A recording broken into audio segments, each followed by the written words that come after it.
Hello everyone, welcome to my YouTube channel library science by Ashish sir. आज मैं आप लोगों के लिए बहुत इम्पोर्टेंट वीडियो लेकर के आया हूं, जिसमें आपको मैं ACR2 कैटलॉगिंग के साथ साथ मार्क 21 का कैटलॉग वो भी मैं आपको सिखाऊंगा। ये आपके के लिए बहुत इम्पोर्टेंट है, क्योंककि अगर आप किसी लाइब्रेरी सॉफ्टवेयर पे काम करते हैं तो आपको मार्क 21 के बारे में जानना बहुत ही ज़रूरी है। तो बिना आप इसके, लेकिन आप ACR2R के साथ आपको मार्क 21 सीखना है। आप ACR को मिस नहीं कर सकते हो, क्योंकि उसका रूल्स एंड रेगुलेशन मार्क 21 पे अप्लाई होता है। तो इसलिए आपको ACR2 सीखना भी है और उसके साथ मार्क 21 भी सीखना है। तो आपको मैं आज बता रहा हूँ कि आपको कि ACR2 में मैं आपको सामने एंट्री करूंगा और उसी से रिलेटेड मार्क फॉर्मेट है, उसको भी मैं आपको बताऊंगा कि मार्क टैग क्यों जरूरी है, मार्क 21 आखिर क्यों आया। तो चलिए पहले हम लोग स्टार्ट करते हैं कि कैसे आपको पहले ACR2, और उसके बाद हम लोग जानेंगे कि कैसे मार्क क्या है और मार्क में डेटा कैसे फीड होता है। तो चलिए लेट्स स्टार्ट। चलिए यहाँ पर है पहले कि मैंने आप लोगों के सामने रखा है सिंगल ऑथर का केस है। मैं नेक्स्ट क्लास में joint author, triple author, more than 3 author का कराते जाऊंगा। तो फिलहाल यहाँ पर आपको मैं आज सिंगल ऑथर का केस बताऊंगा कि कैसे ACR2 में सिंगल ऑथर का कैसे डेटा को फिट किया जाता है। टाइटल क्या है? Introduction to digital technology. इसके ऑथर का क्या नाम है? Louis Neslesky, John Wiley and Sons, ये पब्लिशर का नाम हो गया। प्लेस ऑफ पब्लिकेशन कौन हो गया? न्यूयॉर्क।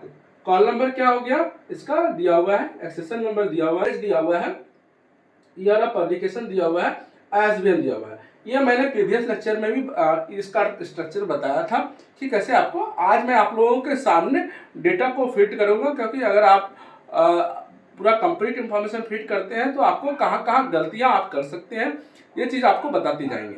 तो चलिए, आप जैसे आज सबसे पहले हम लोग क्या करेंगे कि हमारा कॉल नंबर दिया हुआ है, उसको पहले हम लोग एंट्री करेंगे। हमारा कॉल नंबर है 621.381 स्पेस 958। इसके बाद ये है हमारा नेस्लेस्की, NA पेंसिल से लिखना है, याद रखिएगा,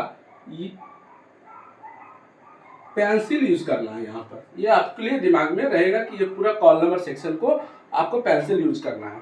इसके बाद हम लोग आते हैं कि आपको यहाँ पर ऑथर का नाम क्या हुआ है? लुइस नेस्लेस्की।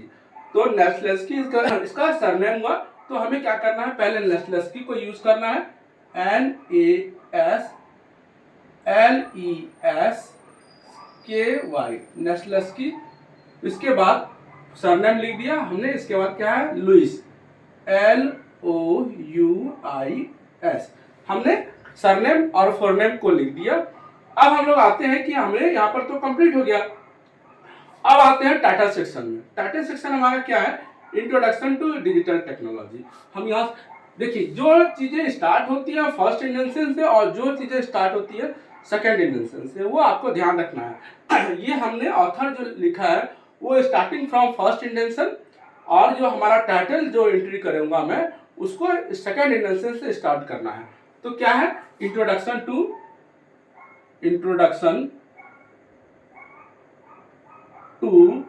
Digital technology.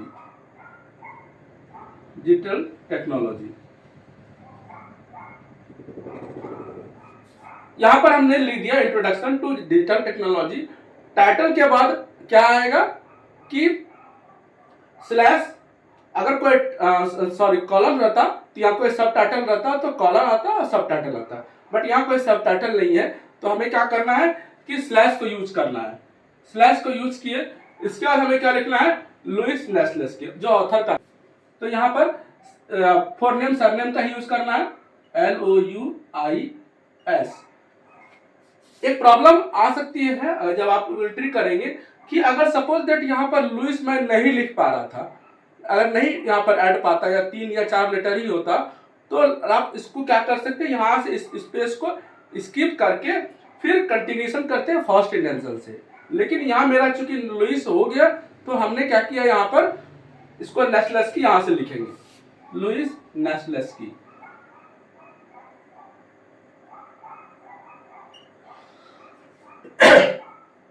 अब हमारे लिए टाइटल भी हो गया और ऑथर का नाम भी हो गया। अब यहाँ पर हमें देखना है कि उसके बाद क्या आएगा। तो यहाँ पर उसके बाद आता है एडिशन। तो एडिशन हमारा क्या है, यहाँ पर एडिशन हमने लिखा नहीं है। एडिशन क्या होगा, मान ली कोई भी लिख देते हैं, थर्ड एडिशन। थर्ड एडिशन तो यहाँ पर हम लिखेंगे dot dash third ED dot dash. ऐसे याद रखना है, ये आपको कनेक्टिंग सिंबल किसका क्या आएगा, किसके बाद क्या क्या आते रहेगा। तो एडिशन के बाद डॉट डैश होता है। इसके बाद आता है क्या, place of publication. Place of publication देखिए यहाँ पर दिया हुआ है न्यूयॉर्क, तो आपको क्या लिखना है, न्यूयॉर्क। न्यूयॉर्क लिख दिया हमने। न्यूयॉर्क के बाद प्लेस ऑफ पब्लिकेशन के बाद आता है name of publisher. Name of publisher कौन है हमारे लिए, जॉन वाइली एंड सन्स। हमें क्या करना है, इसके बाद इसका कनेक्टिंग सिंबल होता है कॉलन। तो यहां लिखेंगे जॉन वाइली एंड सन्स। अब यहां पर हमने क्या किया, पब्लिशर को लिख दिया। अब आता है इसके बाद year of publication. Year of publication का कनेक्टिंग सिंबल होता है कॉमा। ईयर ऑफ 83, तो 1983 है, यहां पर हम लोग 1983 डॉट। यहां पर हमने देखिए कार्ड का स्ट्रक्चर हमने यहां पर, चूंकि मैं मार्कर पेन यूज कर रहा हूं, आपको मैं बड़ा लिख करके आपको बता रहा हूं, बट आपको क्या करना है कि ये जो मेजरमेंट होता है वो 5 इंच इंटू 3 इंच, इसको आपको ध्यान में रखना है।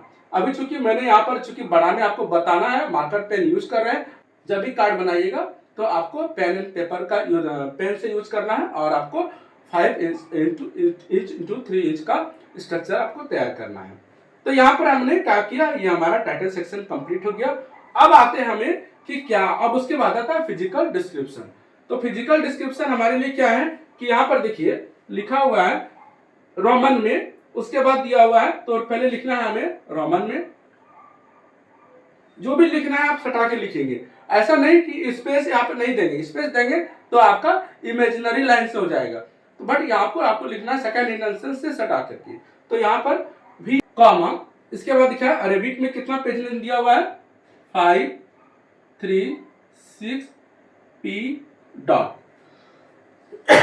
यहाँ पर पेज का मैंने लिख दिया।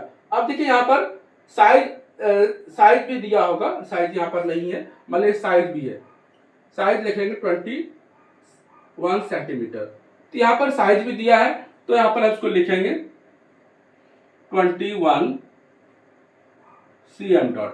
साइज क्या होता है कि जैसे ये बुक है, इसका लेंथ एंड विड्थ दिया जाता है, तो ये इसी का नाप, ये वाला जो मेजरमेंट है ये 21 सेंटीमीटर है, इसको हम लोग 21 सेंटीमीटर, अगर 21 पॉइंट विड्थ होता 21.2, तो हम लोग क्या करते हैं 21 ही को कंसीडर करते हैं। अगर 21.5 होता ये विड्थ, तो हम क्या करते हैं 22 कंसीडर करते हैं। तो हमें यहाँ वाले सपोज दैट 21.2 आ रहा है या 3 आ रहा है, जो भी आ रहा है, तो अगर 5 से बिलो है तो हम क्या करेंगे कि इसको 21 सेंटीमीटर यूज करेंगे। उसके बाद आता है हमें यहाँ पर, तो ये वाला फिजिकल डिस्क्रिप्शन कंप्लीट हो गया।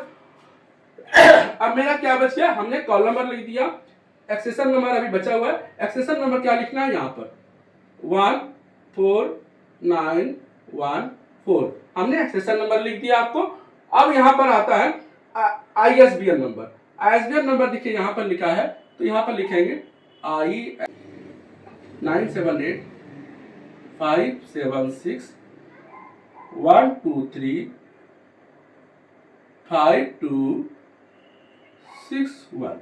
यहाँ पर हमने ISBN नंबर लिख दिया। इसी तरह फॉर्म में आपको कोई भी चीज का यहाँ पर एक डॉट भी कहीं यूज अननेसेसरी आपको नहीं करना, ये आपको ध्यान में रखना है। आता है कि आपको क्या लिखना है,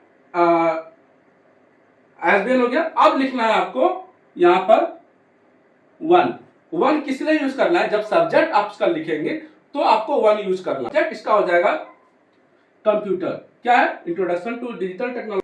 जब इसका आप सीएस लिस्ट या library of Congress subject headings में देखेंगे तो आपको यहाँ पर मिलेगा कंप्यूटर। ये कंप्यूटर का है, डिजिटल टेक्नोलॉजी कंप्यूटर है, तो आप लिखेंगे इसको कंप्यूटर। ये सब्जेक्ट हो गया। उसके बाद आता है फिर यहाँ पर डॉट करना है, फिर लिखना है आई डॉट टाइटल डॉट। ये आपका कंप्लीट हो गया कि ये सब्जेक्ट हो गया और ये टाइटल हो गया। तो इसमें की एक हो गया मेन एंट्री और एक हो गया सब्जेक्ट एडेड एंट्री और एक हो गया एडेड एंट्री टाइटल। तो यहाँ पर एक से रिलेटेड 3 कार्ड बन गए। आपको मैंने प्रीवियस लेक्चर में ये बताया कि जहां पर सिंगल ऑथर होंगे और वहां पर जनरली यहाँ पर क्या होगा कि ऑथर पॉइंट पे एक्सेस पॉइंट पे ऑथर का नाम आता है। उसके बाद 2 अलग एडेड एंट्री से इसको बोलता है ट्रेसिंग सेक्शन। ट्रेसिंग सेक्शन में ये बताया जाता है कि इस बुक की इसका इंफॉर्मेशन का कितना कार्ड बना हुआ है। तो जो कंप्यूटर से सर्च करना चाहेंगे तो वो भी इसको यहाँ तक पहुंच टाइटल से जिनको पता होगा तो वो टाइटल से भी पहुंच सकते हैं। तो इसके नाम से 2 और कार्ड बनेगा जो मैंने आपको प्रीवियस लेक्चर में ही बताया। यहाँ पर सिर्फ मेरा ये बताने का है कि आपको मैं मार्क से रिलेट करके इसको बताऊंगा कि मार्क में इस डेटा को कैसे फीड किया जाता है। तो यहाँ पर इतना ही। उसके बाद ये पंच होल दे दिया जाता है। तो यहाँ पर मैंने इस पूरे इंफॉर्मेशन को यहाँ पर आपके सामने पुट कर दिया। अब मैं आपके सामने ये वाला समझ लीजिए कि ये मार्क टैग है। ये मार्क टैग इसलिए क्या है, मार्क का फुल फॉर्म होता है मशीन रीडेबल कैटलॉग। ये ACR2 का जो स्ट्रक्चर है ये physical form of catalogue card है और ये computerised form of catalogue card है। ये आपके लिए बहुत इंपॉर्टेंट है। जब आप किसी लाइब्रेरी में काम करेंगे तो आपको कैटलॉगिंग जब आप जाएंगे तो वहां पर ये मार्क फॉर्मेट आपको मिलेगा। तो वहां पर ये लिखा रहेगा कि आपको टैग, डिफरेंट टैग्स लिखा रहेगा और टैग में आपको एंट्री करना है। तो चलिए पहले आप लोग इतना आपको समझ लीजिए, फिर मैं इसका स्ट्रक्चर बताऊंगा कि आपको कैसे इसको मार्क टैग में इसको डेटा को फीड करना है। चलिए फिलहाल तो हम लोग आते हैं अब कि हमको एंट्री कैसे करना है मार्क फॉर्मेट पे। तो मार्क फॉर्मेट में यहाँ मैंने आपके सामने कार्ड को रखा है और यहाँ पर मार्क टैग तो यहाँ पर लिख दिया है कि कौन कौन सा, यहाँ पर मैंने उसको लिखा है कि कौन कौन सा टैग इस पे अप्लाई होता है। देखिए मार्क टैग बहुत सारे हैं मार्क टैग, बट आपको जो जो इम्पोर्टेंट है उसी से रिलेटेड मैं आपको बताऊंगा क्योंकि उतना ज्यादा आपको याद रखने की जरूरत नहीं है। तो यहाँ पर सिंगल ऑथर के केस में कितने टैग्स आपके लिए जरूरी है उसको आपको ध्यान में रखना। और इसी से रिलेटेड आपके एग्जाम में भी आते हैं, कॉम्पिटिटिव एग्जाम में आपका चाहे वो लाइब्रेरियन केवीएस लाइब्रेरियन हो या एमबीएस लाइब्रेरियन हो या आरबी पब्लिक स्कूल हो, क्वेश्चन आपसे पूछा जाएगा कि यह बताइए कि पर्सनल नेम ऑथर का कौन सा टैग होगा, एडिशन का कौन सा टैग होगा, इसका फिजिकल डिस्क्रिप्शन का कौन सा टैग होगा, एसबीएन का कौन सा टैग होगा, कॉल नंबर का कौन सा टैग होगा। तो यहाँ मैंने इसी से इस इंफॉर्मेशन से रिलेटेड आपके लिए टैग यहाँ पर रखा है और देखिएगा कि इसमें सारा टैग्स ऐड हो जाएगा। तो जैसे हम लोग आते हैं पहले कि यहाँ पर मैंने इसका ये वाला समझा, यहाँ पर क्या है, ये कॉल नंबर है। तो कॉल नंबर जनरली इसमें आता है 082 में आता है क्लास नंबर, इसी में आ जाता है कॉल नंबर। तो कॉल नंबर कैसे लिखना है,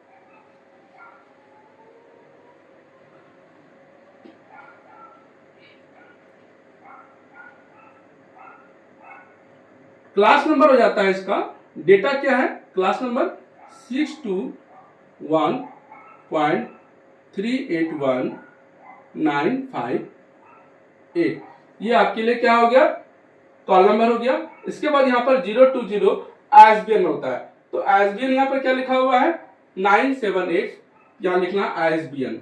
आपको ये सब आपको लिखा रहेगा, आप जब मार्क कैटलॉगिंग लिखा रहेगा, आपको यहाँ पर लिखना कुछ नहीं है, बट आपको डेटा फिट करना है। तो यहाँ पर आईएसबीएन नंबर क्या है 978-576, इसके बाद 1235261, ये हो गया 020 आईएसबीएन नंबर। ठीक है, इसके बाद आता है क्लास नंबर, इसके बाद आता है 100, ये क्या है, पर्सनल नेम। पर्सनल नेम होता है ऑथर, तो ऑथर क्या है, यहाँ पर पर्सनल नेम लिखा रहेगा, पर्सनल नेम। तो यहां पर पर्सनल नेम क्या है हमारा, जिस फॉर्मेट में यहां लिखा हुआ है उसी फॉर्मेट में आपको यहां लिखना है। जैसे यहां लिखा हुआ है नेस्लेस्की लुइस, तो आपको भी यहां लिखना है नेस्लेस्की कॉमा लुइस। इसलिए मैं आपको बता रहा हूं कि अगर यहां पर आप डायरेक्ट नहीं लिख सकते हैं कि लुइस नेस्लेस्की, जो ACR2 का स्ट्रक्चर है उसी को आपको यहां पर अप्लाई करना है मार्क टैग में। अब क्या है 245, हमारा क्या होता है 245, देखिए मैंने क्या लिखा है टाइटल स्टेटमेंट, यहाँ पर क्या आएगा टाइटल। टाइटल क्या है हमारा इंट्रोडक्शन टू डिजिटल टेक्नोलॉजी, हम यहाँ लिखेंगे introduction to digital technology, digital technology, हमने टाइटल भी लिख दिया। अब 250 हमारा क्या है एडिशन। एडिशन कौन सा है इसका, देखिए यहाँ पर लिखा है मैंने थर्ड एडिशन, तो यहाँ पर लिखेंगे इसको एडिशन। ये लिखा रहेगा आपको, ये फील्ड बना हुआ रहेगा, आपको कुछ नहीं करना है, बट जो जो जहां पर टैग भी आपको दिया रहेगा, आपको जो जो इंफॉर्मेशन पुट करना है आप डायरेक्ट उस पर पुट कर सकते हैं। यहाँ पर लिखा है थर्ड ईडी डॉट हो गया। उसके बाद आता है 260, देखिए यहाँ पर 260 क्या है place of publication, name of publisher और ईयर ऑफ पब्लिकेशन। ये वाला जो सेक्शन है वो आपको 3 फील्ड में publication, place of publication, name of publisher and year of publication, यहां पर $B एंड $C। तो यहां पर आपको ABC में क्या है प्लेस ऑफ पब्लिकेशन क्या है, यहां पर कहां से प्लेस ऑफ पब्लिकेशन क्या हुआ न्यूयॉर्क, तो हम लिखेंगे यहां पर न्यूयॉर्क। इसके बाद नेम ऑफ पब्लिकेशन कौन हुआ जॉन वाइली एंड सन्स, तो यहां लिखेंगे जॉन वाइली एंड सन्स। उसके बाद आता है सी में ईयर ऑफ पब्लिकेशन क्या है हमारे लिए 1983। अब देखिए यहां पर न्यूयॉर्क के बाद मैंने क्या कनेक्टिंग सिंबल यूज किया है कॉलन, यहां पर आपको कॉलन यूज करना है। जॉन वाइली एंड सन्स के बाद क्या है यहाँ पर कॉमा है, कॉमा यूज करना है, और 1983 के बाद डॉट दिया हुआ है, डॉट यूज करना है। तो यहाँ पर हुआ ना कि आप ACR2 के स्ट्रक्चर को यहाँ पर मार्क 21 में अप्लाई करना पड़ता है, ठीक है। तो अंतर क्या है कि ACR2 रूल्स है, रूल्स एंड रेगुलेशन को फॉलो करना पड़ता है। मार्क कोई रूल नहीं है, मार्क वो क्या है फॉर्मेट है, वो अप्लाई होता है ACR2 का जो रूल्स एंड रेगुलेशन है वो मार्क 21 पे अप्लाई होता है। जहां जहां आपको जो इन्फॉर्मेशन मैंने पुट किया है वो देख रहे हैं कि सब जगह मैंने ACR2 के रूल्स को अप्लाई किया है, ये आपको ध्यान में रखना है। अब कहता है 300 फिजिकल डिस्क्रिप्शन है, तो यहाँ पर आपको क्या लिखना है फिजिकल डिस्क्रिप्शन में क्या आता है, देखिए यहाँ पर पेजिनेशन आता है और साइज ऑफ द बुक आता है। तो यहाँ पर भी यहाँ पर लिखेंगे फिजिकल डिस्क्रिप्शन। फिजिकल डिस्क्रिप्शन में क्या आ गया, यहां पर लिखेंगे BII, 536P semicolon 21 CM dot. अब आता है लास्ट हमारा क्या बचता है 650 क्या है आइडेंटिटी सब्जेक्ट, कि हमारे लिए यहां पर कौन सा है कंप्यूटर क्या हुआ, तो यहां पर आपको लिखा रहेगा आइडेंटिटी सब्जेक्ट, ये आपको फील्ड दिया रहेगा। आपको क्या करना है आइडेंटिटी सब्जेक्ट में क्या लिखना है कंप्यूटर, हो गया। अब हमारे लिए क्या एक लास्ट क्या बचता है ये वाला सेक्शन ये वाला सेक्शन जो 900 में आता है वो आपको यहाँ पर जब आप 900 में जाएंगे ऐड आइटम्स में वहां पर आप उसको फिट करना है।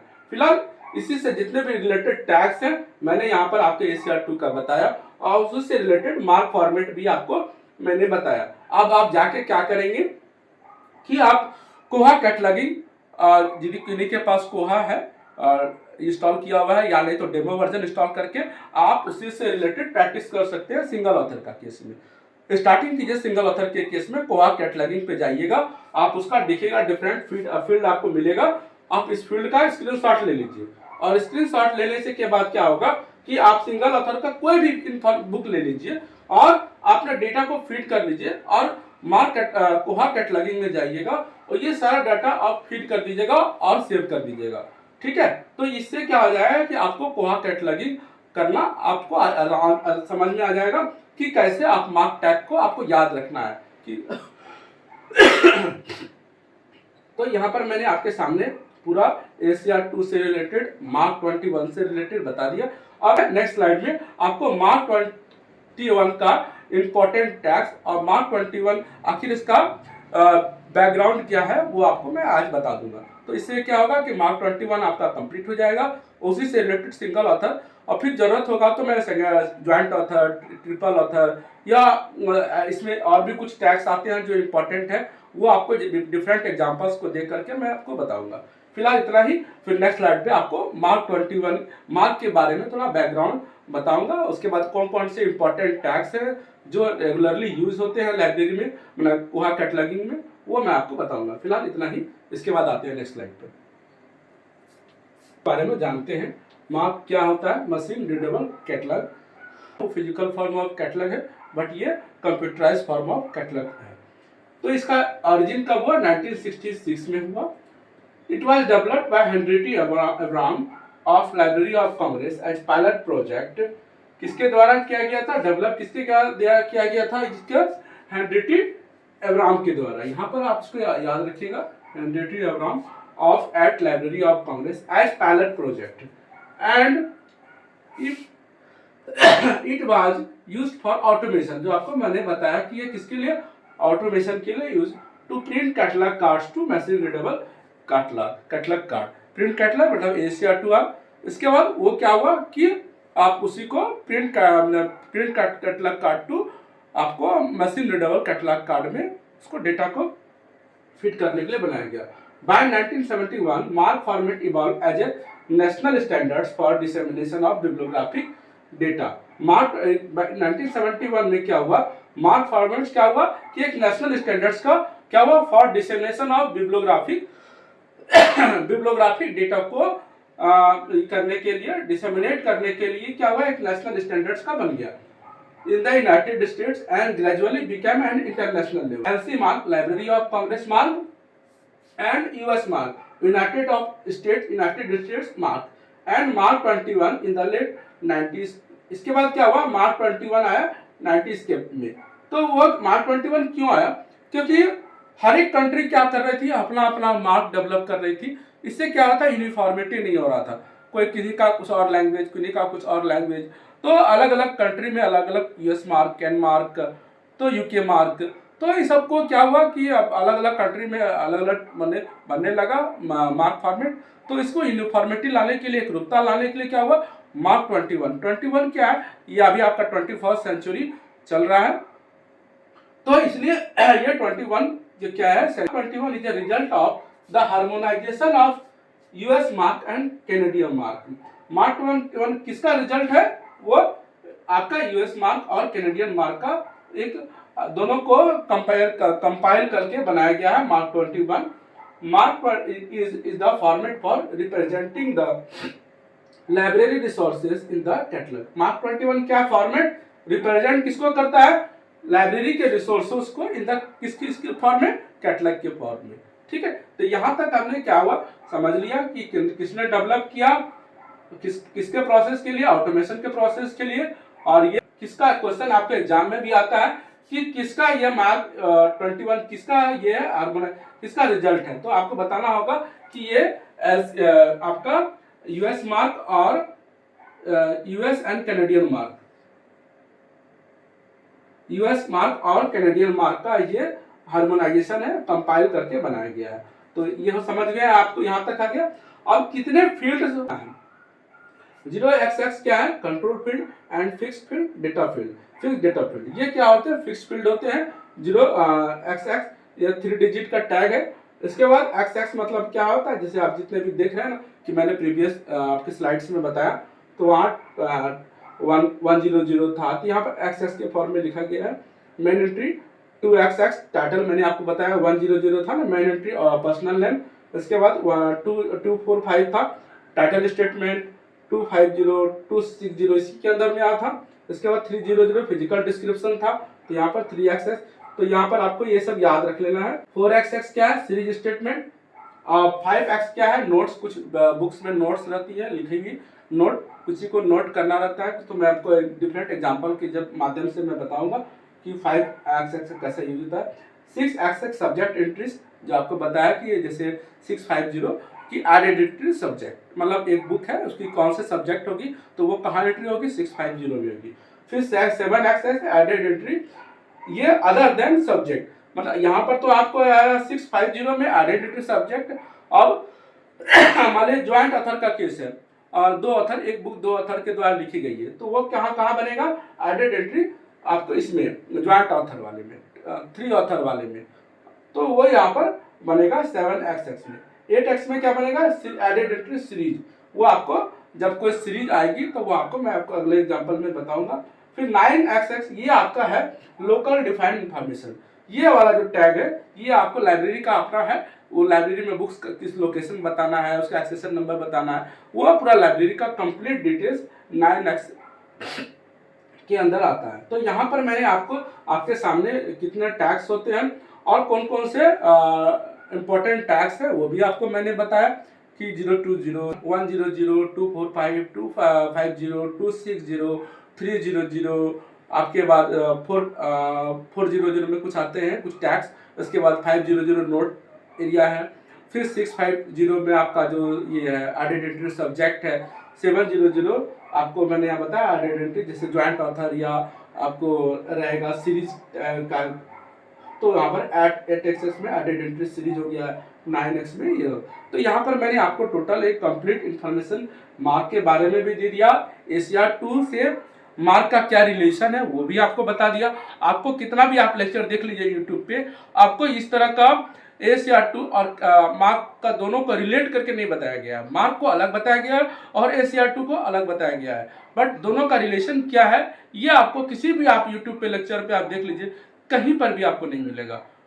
तो मेरे चैनल से जो लोग जुड़े हुए हैं, मेरा हमेशा कोशिश रहता है कि मैं आपको अच्छा से अच्छा इन्फॉर्मेशन दूँ। ACR2 क्यों जरूरी है और मार्क 21 क्यों जरूरी है, मैंने मेरे लेक्चर से माध्यम से मैंने आपको बताया कि दोनों क्यों जरूरी है, मार्क भी जरूरी है और ACR2 भी जरूरी है। ऐसा नहीं कि आप मार्क मशीन रीडेबल कैटलॉग आ गया तो मुझे मार्क जानने की क्या जरूरत है, यदि ACR2 जानने की क्या जरूरत है, बट जानना आपको दोनों है। तो और इग्नू के स्टूडेंट्स को भी मैं आपके इस माध्यम से लेक्चर के माध्यम से आपको मैसेज देना चाहूँगा कि आपके भी 22 BLI 227 में आपका भी एक 3 सेक्शन होता है, एक क्लास नंबर क्लासिफिकेशन सेक्शन होता है और कैटलॉग होता है, कैटलॉग का ACR2 का, और आपको मार्क फॉर्मेट में भी डेटा को फिट करना पड़ता है, जो मैंने यहाँ पर पिछले लेक्चर प्रीवियस स्लाइड्स में मैंने बताया आपको। तो वहाँ पर भी आप जाके देख लीजिएगा कि डिफरेंट जो मैंने लेक्चर में बताया है वो सेम आपको वहाँ मिलता है कि नहीं, ये आपको। तो BLI 227 वाले जो भी स्टूडेंट्स हैं उसके लिए भी आज का लेक्चर बेनिफिशियल रहेगा, और जो कोहा कैटलॉगिंग करते हैं या डिफरेंट ऑटोमेशन सॉफ्टवेयर यूज कर रहे हैं उनके लिए भी जरूरी है। तो आज का लेक्चर मेरा इतना ही, अगले लेक्चर में फिर मैं आपको कुछ नए टॉपिक्स के साथ कुछ नई चीज़ों को लेकर के आपको आऊँगा। मैंने आपके साथ कमिटमेंट किया था कि मैं थ्योरेटिकल के साथ प्रैक्टिकल भी पढ़ाऊँगा, प्रैक्टिकल में भी पढ़ा रहा हूँ, थ्योरी भी पढ़ा रहा हूँ आपको, और आपको MCQ सीरीज भी स्टार्ट कर दिया है। तो मेरा आप लोगों के साथ कमिटमेंट है जो मैं पूरा 100% करके रहूँगा आप लोगों के साथ। तो मेरे चैनल से लोग जुड़े हुए हैं, आप मेरे चैनल को लाइक भी कीजिए, सब्सक्राइब भी कीजिए, शेयर भी कीजिए, ताकि और लोग आपके माध्यम से भी जान सके। आप मेरे चैनल को आप पर डिपेंड करता है कि आप कितना लोगों को शेयर कर पाते हैं, ये आप पर डिपेंड करता है। चलिए आज का लेक्चर इतना ही, फिर नेक्स्ट लेक्चर में मिलते हैं, तब तक के लिए धन्यवाद, फिर आपका दिन शुभ हो। चलिए बाय।